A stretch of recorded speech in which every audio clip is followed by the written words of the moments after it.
সালামু আলাইকুম। সাদেক এগ্রো 1 লাখ টাকা ছাগল 15 লাখ টাকায় বিক্রি, বছর থেকে কিনছে। কেমন বাটপা চিন্তা করেন।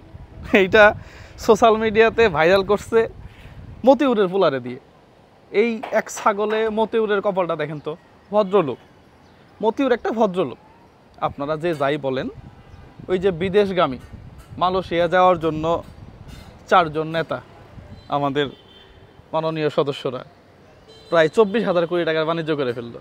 ওই হিসাবে মতিউর কত করছে? 1,000 কোটি টাকা সর্বোচ্চ হবে। তো একে নিয়ে আসলে এত টানাটানি করার দরকার ছিল না। এই ভদ্রলোকটা এই সাদেক এগ্রোর জন্য গেল। ফাইনালি ঢাকা উত্তর সিটি কর্পোরেশন সাদেক এগ্রো দিছে হামলা।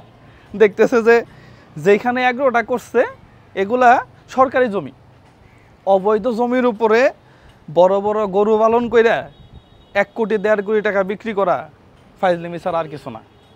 ফাইজলিমি ছাড়া আর কিছু না। এখন প্রশ্ন হইল যে এই সাদেক এগ্রো আবার পালাই যাবে কিনা বিমানে করে।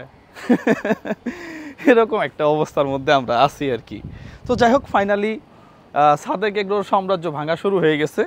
একটা ছাগল কত কিছু করে দিতে পারে, পুরা মিডিয়ায় আলোচনা, পুরা মিডিয়া তোলপাড়। আজকে প্রায় 10 থেকে 12 দিন হয়ে গেল এক ছাগলে। যেই ভদ্রলোক গরু কিনছিল, এখন গরু বলল যে প্রথম 1.5 কোটি টাকা, এরপরে বলল যে না বিক্রি হয়েছে 1 কোটি টাকা, ফাইনালি বললো 90 লক্ষ টাকা।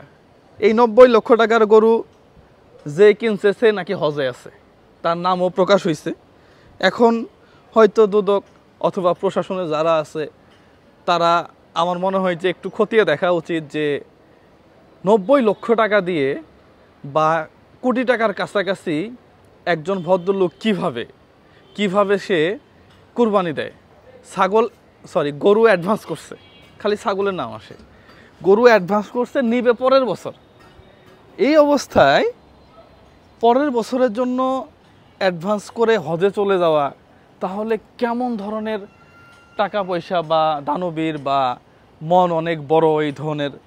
যাই হোক, আমার মনে হয় যে মিডিয়া দেখবে, সরকার দেখবে, লিগেল থাকলে তো আর কিছু করার নাই। পাশাপাশি সাদেক এগ্রো যে অবৈধ সম্পত্তি, এটাকে সম্পত্তিই বলবো, সে তো একটা রাজ্য তৈরি করে ফেলাইছিল যে সরকারি জমি ভাড়াটারা দেওয়া লাগবে না, এখানে গরু পালন করে দেশি জাতের ছাগল বিদেশি বলে বিক্রি করলে টাকা পয়সা তো ভালোই আসে, তো অন্য কিছু করার দরকার কি।